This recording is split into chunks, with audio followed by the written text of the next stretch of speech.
Today we shall reflect on the life of Blessed Frederic Antoine Ozanam. Born on the 23rd of April 1813 in Milan, Frederic Antoine Ozanam was the second of three surviving children born to Gian Antonio and Maria Ozanam. Early in life, he imbibed from his parents the humane touch of concern for the poor and the needy. His father was a medical practitioner whose loving devotion to his patients, most of whom were very poor, was phenomenal. His mother was very active as president of the Ladies' Association of Charity in Lyon.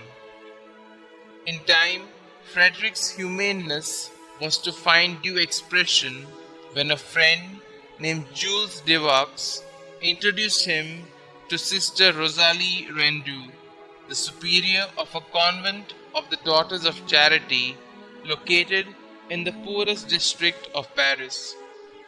Working with this organization, founded by Saint Vincent de Paul, brought him in close contact with the derelicts of society and eventually inspired him to found the first conference of charity in May 1833 with the avowed objective of visiting and helping the poor both materially and spiritually.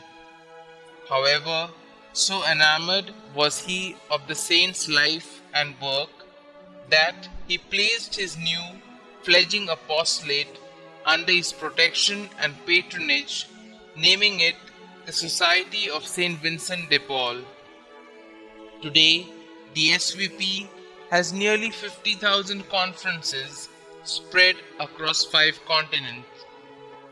Though always inclined towards literature, in 1831, in deference to his father's wishes, Frederick took up the study of law at Sorbonne, a subject at which he excelled, leading him into a profession that saw him rise to great heights. In 1839, he was appointed to the chair of commercial law at the University of Lyon, and in 1840 to the chair for foreign literature at the same university. The grounding he had received in the Catholic faith and the encouragement he had got at the hands of his parents to develop to the full his God-given talents, both spiritual and intellectual, stood him in good stead when he found himself having to defend the church and faith in any debate. It even enabled him to come out the stronger through a phase of doubt and disbelief. Furthermore, his long walking discussions with a certain Father Noirot at Lyon helped deepen his faith indeed. On the 23rd of June 1841, Frederick married Amélie, daughter of the rector of Lyon. Highly intelligent, well educated like Frederick, she was keenly interested in literature, besides being an accomplished pianist. She bore him a daughter whom they named Marie, obviously after the great Mother of God, for whom he had a special affection, and of course his own mother. A caring spouse, Frederick now proved himself an ideal father, as also a spiritual father to his followers in and through the SVP.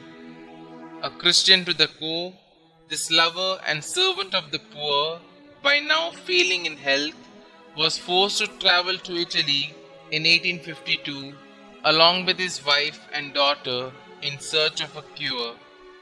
However, while on his way back home, he breathed his last at Marseilles on the feast of the Nativity of our Blessed Mother in 1853. His last words being, my God, have mercy on me." The Lord, of course, not only heeded his plea, but also had him raised to the honors of the altar at the hands of Pope John Paul II during the World Youth Day celebrations in Paris in the year 1997.